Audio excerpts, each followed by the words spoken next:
திருமுருகன்பூண்டியில் உள்ள மாணிக்கவாசகர் திடலில் உங்களுடன் ஸ்டாலின் பொதுமக்கள் சிறப்பு முகாம் இன்று நடைபெற்றது.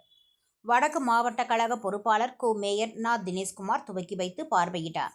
உடன் பூண்டி நகர கழக செயலாளர் கிருஷ்ணசாமி என்கிற மூர்த்தி, பூண்டி நகர்மன்ற தலைவர் குமார், 9வது வார்டு கவுன்சிலர் யுவராஜ், 8வது வார்டு கவுன்சிலர் ராஜன், வார்டு செயலாளர் பிரசன்னா, ஜெகதீஷ், நகர கழக உறுப்பினர்கள் மற்றும் நிர்வாகிகள் கலந்து கொண்டனர். இதில் 1000க்கும் மேற்பட்ட பொதுமக்கள் கலந்து கொண்டு பயன்பெற்று வந்தனர்.